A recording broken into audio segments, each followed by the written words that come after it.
আমাদের পৃথিবীর রহস্যে ভরা এই গ্রহটি হচ্ছে অনেক অদ্ভুত। এই ছোট্ট গ্রহটিতে এমনও কিছু অদ্ভুত জিনিস ঘটতে পারে যেগুলিকে দেখে আপনার বিশ্বাস হবে না। আমাদের পৃথিবীতে এমন এমন কিছু জায়গা রয়েছে যেগুলিকে দেখে আপনি বলবেন যে এই জায়গাগুলি হয়তো পৃথিবীর নয়, কিন্তু আসলে সেগুলি পৃথিবীতেই রয়েছে। হয়তো আমার আপনার মতো সাধারণ মানুষ সেগুলিকে কোনোদিন দেখেনি এর আগে। রহস্য জগতের আজকের ভিডিওতে আপনাদের এমন কিছু অসম্ভব লাগে জায়গার ব্যাপারে বলতে চলেছি। তাহলে চলুন না কোনো দেরি করে শুরু করা যাক আজকের video. Haukadalur valley, Iceland. এই কথাটি শুনে আপনি হয়তো অবাক হবেন না যে আইসল্যান্ড হচ্ছে পৃথিবীর সবচেয়ে সুন্দর জায়গাগুলির মধ্যে একটি। সমগ্র দেশটিতে ছড়িয়ে রয়েছে পাহাড়, পর্বত ও নদী নালার এক মনোরম দৃশ্য। আর সেরকমই এখানকার নর্ডিক আইল্যান্ড তার নিজের অদ্ভুত দৃশ্যগুলির জন্য বিশ্বের কাছে অনেক প্রসিদ্ধ। কিন্তু আইসল্যান্ড যখন পর্যটকরা ঘুরতে যায় তখন ব্লু লেগুনে বেশি থাকতে তারা পছন্দ করে। হাকা ডলার ঘাটিকে দেখে আপনি অবাক হয়ে যাবেন। এই জায়গাটিতে অবস্থিত দুটি গিজার্সের জন্য সমগ্র জায়গাটি সারা বিশ্বের কাছে অনেক প্রসিদ্ধ। এই দুটো গ্রেট গিজার্স এবং স্টোক হচ্ছে অনেক প্রাচীন, যেটাতে আপনি দেখতে পাবেন একটা গর্তর থেকে বার হওয়া জল ফোয়ারার মতো বার হয়ে অনেক উঁচুতে উড়ে যায়। এমনকি কখনো কখনো এই জল প্রায় 200 ফিট অব্দি উঁচুতে উঠে যায়। এই পুরো জায়গাটির নিচে একটা জলধারা রয়েছে, যে ধারাটির জলচাপ প্রতি 10 মিনিট অন্তর অন্তর বাড়তে থাকে ও যার ফলে হোলগুলির মাধ্যমে জল বাইরে বেরিয়ে আসে। যে এই জলটি অনেক চাপে বাইরে বেরিয়ে আসে তখন সেই জলটি একটা কচ্ছপের ডিমের আকৃতি ধারণ করে। আর এটা দেখতে এতই সুন্দর হয় যেটাকে দেখতে সারা বিশ্ব থেকে অনেক মানুষ এখানে ছুটে আসে। এরপর রেনবো ইউক্যালিপটাস। আমাদের পৃথিবীতে ইউক্যালিপটাসের অনেক প্রজাতি রয়েছে। যদি গণনা করে দেখা হয় তাহলে পাবেন আমাদের পুরো পৃথিবীতে প্রায় 700টির চেয়েও বেশি প্রজাতি রয়েছে, যেগুলি বিভিন্ন সাইজের এবং বিভিন্ন রঙের হয়। এগুলির মধ্যে সবচেয়ে সুন্দর হচ্ছে রেনবো ইউক্যালিপটাস গাছ, যেগুলি লম্বায় হতে পারে প্রায় 250 ফিট। এই গাছগুলির খোঁজ সবার প্রথমে হয়েছিল ফিলিপাইন্সে এবং তারপর হাওয়াই, ক্যালিফোর্নিয়া, ফ্লোরিডা এবং টেক্সাসেও এই গাছগুলি এখন দেখতে পাওয়া যায়। এই এত সুন্দর রং বেরঙের গাছগুলি ক্লোরোফিলের মাত্রা বেড়ে যাওয়ার জন্য তৈরি হয়, যার জন্য গাছের পাতাগুলোর রং সবুজ হয়।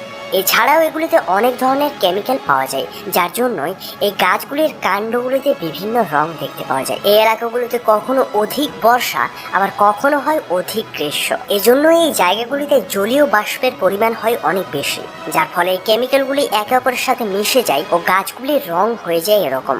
এই রংগুলি আপনি তখনই দেখতে পাবেন যখন আপনি এই গাছগুলির বাইরের ছালগুলি তুলে দেবেন। গাছগুলি যত পুরনো হয় এগুলোর রংগুলিও অনেক সুন্দর হতে থাকে। আমেরিকার বিভিন্ন স্টেটে তো আপনি এই গাছগুলি দেখতে পাবেন, তবে এখন এগুলিকে ফিলিপাইন্সে দেখা খুব কমই মেলে, কেননা সেখানকার পরিবেশে এগুলো বেশি বৃদ্ধি পায় না। ল্যানকুয়াইস ম্যারেনহেন্সিস ন্যাশনাল পার্ক, ব্রাজিল। আপনি হয়তো জানেন না যে সারা বিশ্বের সবচেয়ে সুন্দর সাঁতার কাটার জায়গা কোনো মরুভূমির মাঝের জলাশয়ে হতে পারে। ব্রাজিলে অবস্থিত এই ন্যাশনাল পার্কে কিছু এরকমই একটা দৃশ্য দেখতে পাওয়া যায়। এই দৃশ্যটি পৃথিবীতে অবস্থিত সবচেয়ে সুন্দর দৃশ্যগুলির মধ্যে একটি। এই ন্যাশনাল পার্কে অবস্থিত জানুয়ারি মাস থেকে জুন মাস পর্যন্ত এই ছোট ছোট ঝিলগুলিতে জল জন্মায় ও এগুলো দেখতে লাগে একেবারে লেগুনের মতো। এই অসম্ভব দেখতে থাকা জলাশয়গুলি লম্বায় হতে পারে প্রায় 300 ফিটের মতো ও গভীরতায় হয়ে যায় প্রায় 10 ফিট। যখন এগুলোর উপর সূর্যের আলো পড়ে তখন এগুলোকে দেখার সুখ একটা আলাদাই হয়। এগুলোকে দেখার জন্য শুধুমাত্র ব্রাজিল থেকেই নয় বরং সারা বিশ্ব থেকে মানুষ ছুটে আসে। কিন্তু জুন মাসের পর যখন এগুলো শুকিয়ে যায় তখন বছরের শেষ দিকটা এই জায়গাটি হয় পুরোপুরি শুষ্ক জায়গা, আর সেজন্যই এখানে তখন আর কেউ আসে না। পেনিটেন্স অ্যান্ডিজ মাউন্টেন রেঞ্জ। যখন আমরা জঙ্গলের কথা চিন্তা করি তখন বড় বড় গাছ, পাখির আওয়াজ ও বিভিন্ন জীবজন্তু আমাদের মাথায় আসে, কিন্তু এগুলো ছাড়াও প্রকৃতিতে এমনও কিছু সুন্দর জিনিস রয়েছে যেগুলোকে যখন আমরা প্রথমবার দেখি আমরা আশ্চর্য হয়ে যাই। আমাদের পৃথিবীতে সব জঙ্গলই তো গাছ দিয়ে ঢাকা থাকে, তবে এমনও একটা জঙ্গল রয়েছে যেখানে শুধু বরফের স্পাইকস দেখতে পাবেন, যেগুলো সোজা ওপরের দিকে খাড়া হয়ে থাকে। এগুলোর মধ্যে সবচেয়ে মজার ব্যাপার হচ্ছে যে এই স্পাইকগুলো পুরোপুরি বরফ দিয়ে তৈরি। এগুলো সাধারণত আমাদের পৃথিবীতে অনেক উচ্চতম জায়গাগুলিতে দেখতে পাওয়া যায়। লম্বা এগুলো প্রায় 16 ফিট অব্দি হতে পারে এবং সূর্য যেদিকে থাকে সেই স্পাইকগুলোর মুখগুলিও সেদিকে ঘুরতে থাকে।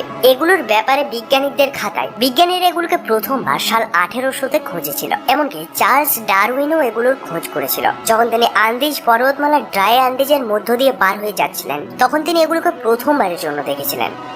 Glow worm camp New Zealand. আমাদের পৃথিবীতে যত সুন্দর দেশ রয়েছে সেগুলোর মধ্যে নিউজিল্যান্ডকেও গোনা হয়। এখানকার নর্থ আইল্যান্ডে অনেকগুলি ছোট ছোট পুরনো গুহা রয়েছে। যখন আপনি গুহাগুলির গভীরতায় যান তখন আপনি যা কিছুই দেখতে পান সেগুলো কোনো জাদুর থেকে কম মনে হয় না। আসলে এগুলি আলাদা কিছু নয়, বরং এগুলো হচ্ছে এক ধরনের পোকা। এই গুহাগুলি গ্লো ওয়ার্ম নামক একটা পোকার প্রজাতির ঘর। যেমনকি নামে বুঝতে পারা যায় এই পোকাগুলি থেকে আলো নির্গত হয় ও এগুলি নিজেদের আলোর মাধ্যমে গুহার ছাদগুলিতে এক অনেক সুন্দর দৃশ্য তৈরি করে। এই পোকাগুলির থেকে সবুজ এবং নীল রং বার হয় ও এদের শরীর থেকে নির্গত লোমগুলি দিয়ে একটা জালের দেওয়াল তৈরি করে। এই জায়গাগুলি এতই সুন্দর যে এগুলিকে আপনার দু চোখ দিয়ে যদি দেখেন হয়তো আপনি বিশ্বাসও করতে পারবেন না। আর এটাই কারণ যে এই জায়গাগুলি পর্যটকদের জন্য অনেক পছন্দের জায়গা। নিউজিল্যান্ডের স্থানীয় মাউরি মানুষগুলো পর্যটকগুলোকে এই গুহাগুলিতে নিয়ে আসে এবং তারা এই সুন্দর দৃশ্যটি দেখে অবাক হয়ে যায়। The web, Arizona. রহস্য জগতের আজকের ভিডিও দ্বারা দেখানো এই জায়গাগুলিতে যে কোনো মানুষ সহজেই যেতে পারবে, তবে শর্ত তার সাথে একজন ভালো গাইড থাকুক এবং তিনি যেন ভালোভাবে প্রস্তুতি নিয়ে থাকে। তবে এখন যে জায়গাটির ব্যাপারে আপনাদের বলতে চলেছি সেই জায়গাটিতে যাওয়ার জন্য আপনাদের একটা বিশেষ ধরনের পারমিশন নিতে হবে। এমনকি এই জায়গাটিতে প্রতিদিন শুধুমাত্র 20 জন মানুষের যাওয়ার পারমিশন পাওয়া যায়। আমরা যে জায়গাটির ব্যাপারে বলছি জায়গাটিকে ওয়েব নামে জানা হয় আর এটি রয়েছে অ্যারিজোনাতে। এই ওয়েবগুলি অনেক সুন্দর বালি পাথর দিয়ে তৈরি ও এগুলি নিজেদের মসৃণ ঘূর্ণন রূপ ও মসৃণ লাইনগুলোর জন্য অনেক বিখ্যাত। আসলে এই ওয়েবটি তখন তৈরি হয়েছিল যখন আজ থেকে প্রায় 200 বছর আগে, যখন বালির টিলাগুলো পাথরে পরিণত হতে শুরু হয়। সময় সময়ে আসা বন্যার জন্য এই জায়গাগুলিতে এরকম দৃশ্য তৈরি হয়ে যায়, আর যার জন্যই আজকে আমরা এই জায়গাটিকে বর্তমানে এরকম অবস্থাতে দেখতে পাচ্ছি। পৃথিবীতে যত সুরক্ষিত জায়গাগুলি রয়েছে সেগুলির মধ্যে এটাও হচ্ছে অনেক সুরক্ষিত জায়গা। তবে হ্যাঁ, এই ওয়েবসটি হচ্ছে অনেক ভয়ঙ্কর, কেননা যে কোনো মানুষ এখানে সহজেই হারিয়ে যেতে পারে। গরমের জন্য এখানকার তাপমাত্রা কখনো কখনো নিয়ন্ত্রণের বাইরেও চলে যায়। যদি আপনি পারমিট পেয়ে গেছেন ও আপনি সুন্দর জায়গাটিতে হারিয়ে না যান তাহলে মনে হবে আপনার ভাগ্য হচ্ছে খুবই ভালো। সত্যি এই জায়গাটিতে যদি আপনি যান আপনার মনে হবে যে আপনি পৃথিবীতেই নেই। এরপর ডেজার্ট রোজ।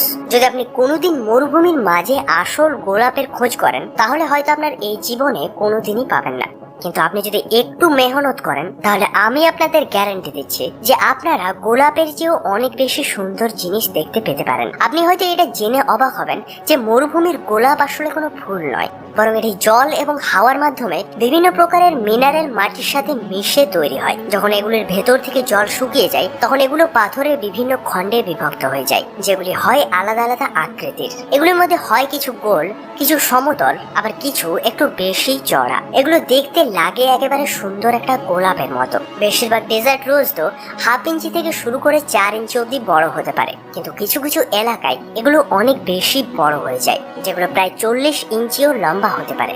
মরুভূমির মাঝে পাওয়া যায় লবণাক্ত বেসিনগুলোতে এই ডেজার্ট রোজগুলি খুব বেশি মাত্রায় পাওয়া যায়।